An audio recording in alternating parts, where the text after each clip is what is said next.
दर्शकों, स्वागत है आपका विदिशा न्यूज में। मैं हूं कृष्णकांत सिंह। अब देखते दिन भर की खास खबर। जीवनदायिनी पुण्य सलीला प्रदूषण की शिकार मां बेतवा की चिंता को लेकर नगर के पर्यावरण प्रेमियों समाजसेवी पहुंचे कलेक्टर के पास। स्वच्छ बेतवा की लगाई गुहार, कलेक्टर ने दिया आश्वासन।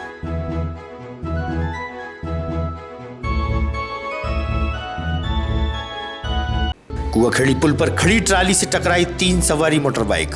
तीनों गंभीर रूप से घायल युवकों को इलाज के लिए भर्ती कराया गया। जिला अस्पताल में एक की हुई मौत।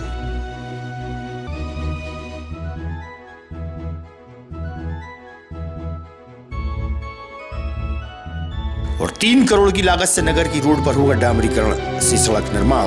नीमताल गांधी चौक पर हुआ भूमि पूजन, जिम्मेदार रहे मौजूद।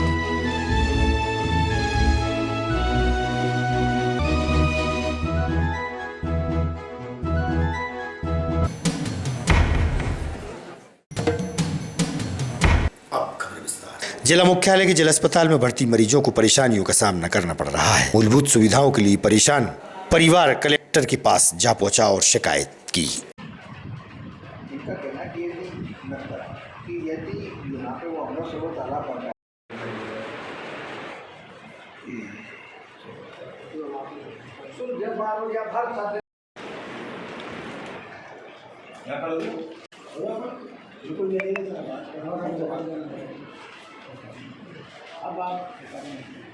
कुमार अवस्थी है। अवस्थी जी, आज के संबंध में कलेक्टर को ज्ञापन सौंपा आपने? माननीय कलेक्टर महोदय से हमने विनम्र निवेदन किया है और अपनी मांग के स्वरूप ज्ञापन में दिया है और बोला है उन्होंने कि जिला चिकित्सालय की व्यवस्थाओं को तंदुरुस्त किया जाए।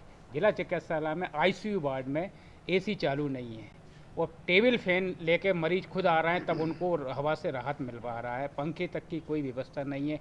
ठंडे पानी के लिए लोग परेशान हो रहा है, डॉक्टर समय पे आते नहीं है और दवाई के लिए बाहर मरीजों को जाना पड़ता है। पर्ची लिख देते हैं, एक दवाई। कलेक्टर ने क्या आश्वस्त किया? कलेक्टर जी ने सिविल सर्जन महोदय से बात करी है और उन्होंने परसों राउंड की वादा दी है। परसों मैं अस्पताल में जाऊंगा, वहाँ की व्यवस्था को दुरुस्त कराने की कोशिश करूंगा। भारतीय मजदूर संघ विदिशा द्वारा मजदूरों की समस्याओं को लेकर डिप्टी कलेक्टर अमिता गर्ग को ज्ञापन सौंपा गया। मजदूर संघ के प्रमुख महेंद्र सोनी से हुई चर्चा।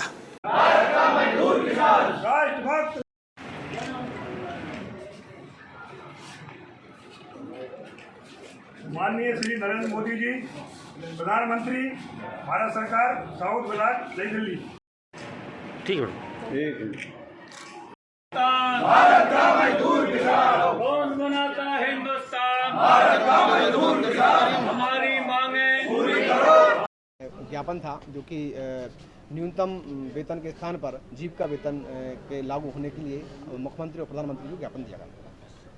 महेंद्र सोनी है, विभाग प्रमुख, भारतीय मजदूर संघ। किस संबंध में ज्ञापन सौंपा आपने? भारतीय मजदूर संघ का त्रिवार्षिक 20वां अधिवेशन बिहार पटना में आयोजित किया गया था। तो इसमें 4 प्रस्ताव पास किए थे। उसमें 2500 प्रतिनिधि पूरे भारत से आए हुए थे और उसमें आईएलओ के भी प्रतिनिधि आए थे। आईएलओ मतलब अंतर्राष्ट्रीय श्रम संगठन जी। क्या समस्या क्या है? किस तक समस्या क्या है? उसमें 4 प्रस्ताव पास किए गए थे। 4 प्रस्ताव हैं जो जी बताएं, मुख्य बताएं। अच्छा, 4 प्रस्ताव में एक तो सभी को न्यूनतम मजदूरी मिले, न्यूनतम मजदूरी की जगह पे जीविका मजदूरी मिले। दूसरा, ठेका प्रथा बंद होनी चाहिए। तीसरा है सामाजिक सुरक्षा मिले सभी को। क्या है कि सामाजिक सुरक्षा में ऐसा है कि लोगों के लिए, मजदूरों के लिए, किसानों के लिए, जो काम करते हैं और जो भी यहाँ रहते हैं, मजदूर अकेले नहीं, मजदूर तो क्या है 48 करोड़ मजदूर है पूरे भारत में। मजदूरों के अलावा भी जितने भी लोग यहाँ जीवन यापन करते हैं उनको सामाजिक सुरक्षा मिलना चाहिए। कलयुग की गंगा जीवनदायिनी पुण्य सलीला मां बेतवा पूरी तरह प्रदूषण की चपेट में है। प्रदूषित बेतवा की चिंता नगर के लोगों को हमेशा से रहती है। इसी को लेकर पर्यावरण प्रेमी और मां बेतवा के प्रेमी आज जिला मुख्यालय पहुंचे, जहां कलेक्टर को बेतवा की स्थिति से अवगत कराया गया और उन्होंने अपनी बात मीडिया के समक्ष साझा भी की है। कलेक्टर ने भी पूरी तरह बेतवा को साफ और स्वच्छ बनाने का आश्वासन पर्यावरण प्रेमियों को दिया है। किस संबंध में ज्ञापन सौंपा? जी, आज हमने माँ बेतवा नदी की जो आज दुर्दशा हो रही है उसके संदर्भ में आज हमने माननीय कलेक्टर साहब को ज्ञापन सौंपा है। पिछले 9 साल से हम बात मांग करते आ रहे हैं कि नालों को एसटीपी से जोड़ा जाए, लेकिन हर साल गर्मियों में उसमें खाई जम जाती है और बदबूदार पानी हो जाता है। इस कारण से उसकी हमने चाह रहे हैं कि उसमें एक स्थायी प्लांट लग जाए एसटीपी के सारे जितने नाले उन पर। इसी संदर्भ में हमने आज बात करी। शर्म की बात है कि हम वेतवती माता जो हमको पानी पिलाती है, पीते हैं हमारा परिवार, हमारा शहर, लेकिन उसमें चोर घाट जैसे नाले कई हैं जिसके बारे में सरकार आज प्रोजेक्ट नहीं बना पा रही है। लेकिन आज माननीय कलेक्टर महोदय ने हमें पूर्ण आश्वासन दिया है कि मैं इस प्रोजेक्ट को बना के जाऊंगा। मेरे जाने के बाद आप याद करोगे कि ये प्रोजेक्ट मेरे हाथ का था और मैं इसमें दिल और लगन से काम करूंगा।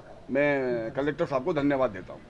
कृषि उपज मंडी में कार्यरत हम्माल यूनियन और तुलावट संघ द्वारा 50 और 60 किलो की भर्ती के संबंध में प्रशासन को ज्ञापन सौंपा और बताया कि कुछ अनाज व्यापारियों द्वारा 100 किलो की भर्ती कराई जा रही है, जिससे हम्मालों को नुकसान भी पहुंचेगा क्योंकि उनका स्वास्थ्य अब ठीक नहीं रहता है। अतः उन्होंने 50 से 60 किलो की भर्ती में तुलाई की बात कही है। एग्रीमेंट होने के बावजूद कुछ व्यापारियों द्वारा 100 किलो की तौल में काम करवाया जा रहा है। ऐसे जी क्या है आप? हम्माल यूनियन अध्यक्ष जी, किस संबंध में ज्ञापन सौंपा है आपने? ये आज इस संबंध में ज्ञापन सौंपा है, जैसे कि पूर्व में 50 और 60 किलो की व्यापारियों द्वारा प्रशासन द्वारा रेट डिसाइड कर लिए गए हैं और उसकी किसी जगह जो है कुंटल में व्यापारियों द्वारा काम करवाया जा रहा है मंडी के अंदर, और आज का हम्माल कुंटल उठाने लायक नहीं है, सक्षम नहीं है कुंटल उठाने में। तो आज इसी विषय में हम ज्ञापन देने आते श्रीमान कलेक्टर महोदय को, तो उनके द्वारा यदि ऐसा निर्देश हो जाए कि विदिशा मंडी के अंदर 50 और 60 किलो की भर्ती यदि लागू करा दी जाए तो कुछ हम्मालों के जो अब आजकल, तो इसमें कौन दोषी है, कौन की गलती है, क्या है? भाई प्रशासन यदि इसमें हस्तक्षेप करेगा तो बिल्कुल हो सकता है। नहीं तो आप कलेक्टर साहब के जिंदाबाद के नारे लगा रहे हैं, कमल भगवैया जी के जिंदाबाद के नारे लगा रहे हैं, तो ये प्रशासन के लोग हैं, उम्मीद भी कर रहे हैं, तो प्रशासन से उम्मीद कर रहे हैं, ये प्रशासन के लोग हैं, तो हम ये चाहते हैं इन्हीं के द्वारा वो 50 और 60 किलो की निरंतर टोटल घरू काम हो या कोई सा भी काम 50-60 किलो की भर्ती लागू हो जाए ताकि हमारे हम्माल काम करने में सक्षम रहें। क्या नुकसान होता है 50? ऐसे में ये नुकसान होता है कि आज के जो लड़के हैं नए वो काम करना नहीं चाह रहे हैं, पुराने हम्माल जो थे हमारे साथी उनकी बस की नहीं बची काम करने की, तो अब 50 और 60 किलो की यदि भर्ती आई, जैसे हम्मालों की मंडी के अंदर कमी है जिससे हमारे प्रशासन से और कई बार मंडी से टकराव हो जाता है, हम्माल पर्याप्त नहीं, इसी कारण जी किस संबंध में ज्ञापन सौंपा? ज्ञापन मैं तुलावट हूँ और तुलावट के बारे में ज्ञापन सौंपा है कि कुछ असामाजिक तत्व बाहरी मंडी से जो नहीं है वो भी है ना राजनीति के चक्कर में यहाँ पे आते हैं और वो है ना मंडी के सचिव पे दबाव बनाते हैं कि हमें तुलावट बनाया जाए तो हम कोई शिकायत नहीं करेंगे, नहीं तो आपको यहाँ से हटवा दिया किस पर निशाना है आप? ये मंडी ये असामाजिक तत्व राजनीतिक कौन है मतलब? अब उसके नाम तो मैं नहीं बता पाऊंगा, लेकिन है ना मांझी कीर मीना पारधी अधिकार संरक्षण परिषद द्वारा प्रांतीय महाधिवेशन 30 अप्रैल को मानस भवन में होगा। यह महाधिवेशन समाज की समस्याओं को लेकर होना है। इसी को लेकर अहमदपुर क्षेत्र में निज निवास पर समाज बंधुओं द्वारा महत्वपूर्ण बैठक रखी गई, जिसमें परिषद के प्रांतीय अध्यक्ष संतोष मीणा, प्रदेश प्रवक्ता टीकाराम रैकवार सहित समाज के वरिष्ठ लोग उपस्थित रहे।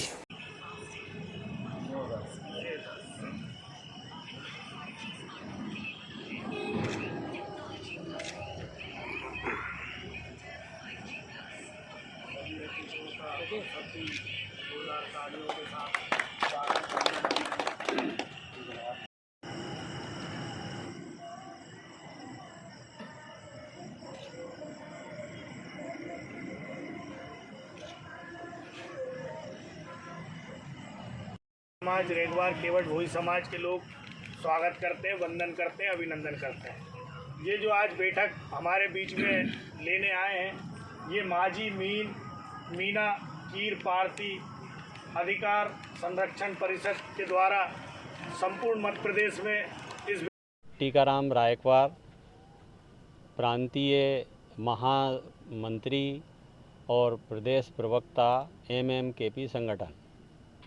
जी आज जो बैठक रखी है क्या उसका उद्देश्य है और आगामी क्या रणनीति है? अपने साथ जो समाजों के साथ छल कपट किया गया सरकार के द्वारा उसके लिए क्या आप प्रयास करेंगे?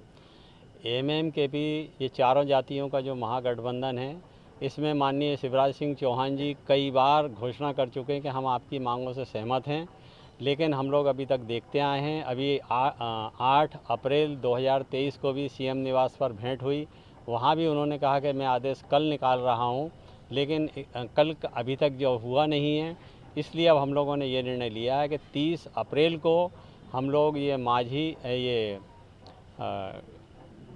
MMKP का महाअधिवेशन आयोजित किया है। इसमें पूरी चारों जातियां पूरी शक्ति के साथ अपना प्रदर्शन करेंगी और ये अल्टीमेटम दे रहे हैं माननीय मुख्यमंत्री महोदय को कि 31 मई तक हम लोगों की मांगों के अनुसार आदेश जारी होते हैं, अनुशंसा केंद्र को जाती है तो ठीक, नहीं तो हम लोग महापंचायत ग्वालियर में आयोजित कर रहे हैं, वहाँ निर्णय लेंगे कि सरकार के विरुद्ध क्या कार्रवाई करें, क्या विकल्प पेश। मैं एडवोकेट संतोष मीना, मांझी मीना कीर पारदी अधिकार संरक्षण परिषद प्रदेश अध्यक्ष। कि आज किस संबंध में बैठक हुई, क्या आगामी आपकी रणनीति तैयारी हुई, किस उद्देश्य को लेकर हो रही है? हमारे संगठन का शॉर्ट नाम MMKP है, जो मीना मांझी कीर पारदी अधिकार संरक्षण परिषद का नाम है। और इसी परिषद के माध्यम से हम 2002 से लगातार मीना समाज, मांझी समाज, कीर समाज और पारदी समाज की समस्या जो है उसके समय संघर्ष करते चले आ रहे हैं। जो अभी 30 तारीख को अप्रैल को एक महाधिवेशन रखा गया है, उसमें कीर मीना पारदी को जो जनजाति से हटा दिया गया था, उसके संबंध में मध्य प्रदेश की सरकार ने 4 मार्च 2016 को संकल्प पारित ये कहा गया था कि जो इनको जनजाति का दर्जा दिया जाए, इसकी अनुशंसा भारत सरकार को भेजी जाए। लेकिन 2016 से अभी तक अनुशंसा हमारी नहीं भेजी गई है। उसी के तारतम्य में ये महाधिवेशन किया जा रहा है, जो माननीय मुख्यमंत्री शिवराज सिंह चौहान जी को ज्ञापन देकर उनसे मांग की जाएगी, अन्यथा हमारी चारों समाज एक बड़ा निर्णय लेने वाली है। कुआखेड़ी के पास बीती रात 9:30 बजे के लगभग पुल पर खड़ी पंचर ट्राली से मोटर बाइक सवार 3 लोग टकरा गए। तीनों गंभीर रूप से घायल होने पर जिला अस्पताल में भर्ती कराया गया। वहीं इंदिरा कॉम्प्लेक्स निवासी प्रदीप जैन उम्र 40 के लगभग की इलाज के दौरान मौत की जानकारी दी गई है। उक्त जानकारी सब इंस्पेक्टर रोहित गुप्ता ने दी है। वहीं मृतक के भाई आशीष मोदी ने भी बताया कि जिला अस्पताल में मृतक का PM हुआ। वहीं जानकारी अनुसार हरिपुरा निवासी एक महिला पानी की टंकी में गिर जाने से उसकी मौत हो गई। वहीं एक और घटना में मृत व्यक्ति की जानकारी दी गई है।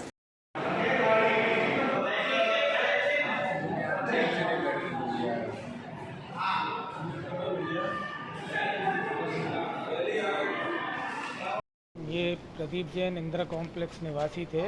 हिरनई में इनकी खेती है। कल रात में कुआखेड़ी पे बीच पुल पे एक ट्रॉली पंचर खड़ी थी जैक पर, उसमें उनको दिखी नहीं और वो जाके सीधे ट्रॉली में टकरा गए। 3 लोग थे। एक जो प्रदीप जैन है ऑन स्पॉट एक्सपायर हो गए, बाकी 2 घायल मेडिकल कॉलेज में एडमिट है। क्या इनकी शादी वगैरह? नहीं, इनकी शादी नहीं हुई थी। ये कृषक थे और वहीं हिन्नई से विदिशा वापस आ रहे थे।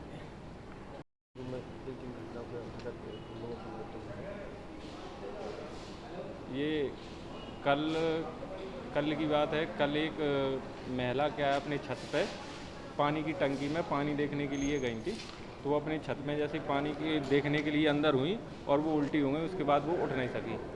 दूसरी घटना भैरोखेड़ी तिराहे पे एक एक्सीडेंट से प्रदीप जैन है वो शांत हो गए, और तीसरे कमलेश अहिरवार हैं, उनकी भी एक्सीडेंट से मृत्यु हो गई।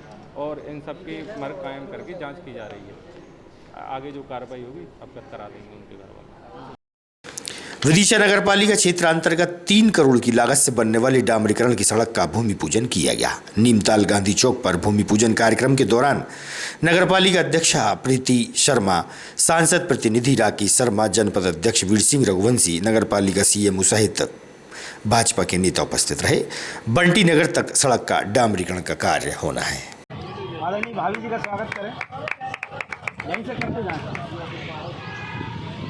आयुषी जी, जनपद के अध्यक्ष भाई वीर सिंह रघुवंशी जी, नगरपालिका उपाध्यक्ष भाई संजय जी, वरिष्ठ नेता आदरणीय गुप्ता जी। मैं आज के इस क्रम में सबसे पहले CMO साहब से आग्रह करूँगा कि वे आए और आदरणीय बाबूलाल तामकार जी का स्वागत करें। आदरणीय CMO साहब।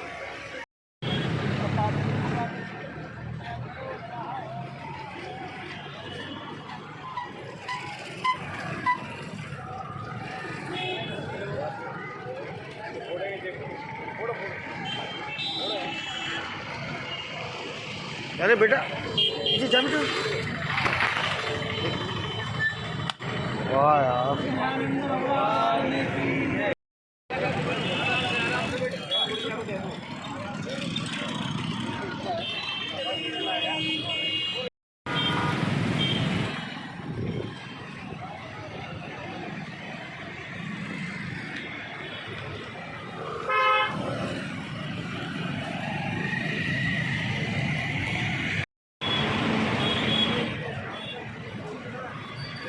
आज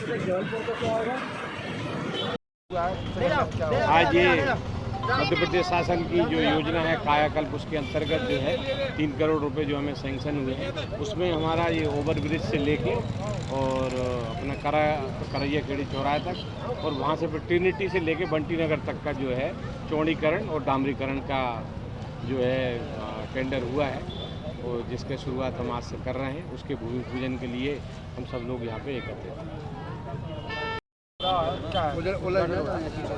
भूमि पूजन हुआ, क्या हुआ? आज ये कायाकल्प अभियान जो मध्य प्रदेश शासन का एक महत्वपूर्ण अभियान है, नगर की जो मुख्य सड़कें हैं उनको दुरुस्त करने का, उनको आकर्षक बनाने का और अच्छा बनाने का। उस कायाकल्प अभियान के तहत ये सड़क हमारी स्वीकृत हुई है और इसका टेंडर हो चुका है, जिसका भूमि पूजन करके कार्य प्रारंभ करने जा रहे हैं। ये सड़क कहाँ से कहाँ तक बन जाएगी? लगभग ये सड़क अपने नीमताल ब्रिज से चालू होगी और लगभग पट्टी नगर सागर पुलिया के आज तक जाएगी। कितने किलोमीटर का? 2.3। रविंद्र लोधी की शादी मुडरा गांव से हुई थी, गुलाबगंज थाने के अंतर्गत, जिसने बताया कि सास ससुर ने उसकी पत्नी और बच्चे को 1.5 लाख रुपए में अन्यत्र बेच दिया है। पीड़ित रविंद्र लोधी ने न्याय की मांग की है और मीडिया से अपनी बात साझा की। ये मैं और मेरी पत्नी है 2020 में 2 मई 2020 में शादी हुई थी हम दोनों की। ये मेरा बच्चा है, मेरी पत्नी है, साथ में मेरे साथ यहीं पे था जब मेरा परिवार। ये मेरा बच्चा और मेरा फोटो दोनों का है। मेरा नाम रविंद्र लोधी है। मेरी शादी विदिशा के मूड़रा ग्राम से हुई थी, जहाँ का थाना गुलाबगंज है, और मेरे ससुर का नाम हल्केराम मोगिया और मेरी सास का नाम जानकी मोगिया है, जिन्होंने मेरी पत्नी और बच्चे को बिना तलाक दिए कहीं और 1,50,000 रुपये लेकर बेच दी है, और ये बता रहे हैं कि रिश्तेदारी में है, लेकिन सच यह है इन लोगों ने मेरी पत्नी की दूसरी जगह शादी करा दी है। इसलिए मीडिया प्रभारी एवं समस्त अधिकारीगणों से मेरा यही निवेदन है कि ऐसे भ्रष्ट माँ बाप के ऊपर कड़ी से कड़ी कार्रवाई की जाए और मेरी पत्नी और बच्चे को मेरे घर भिजवा दिया जाए। ताजा तरीन खबरों से रहिएगा आप अपडेट, देखते रहिएगा विदिशा हलचल न्यूज। हमें दीजिए इजाजत, नमस्कार।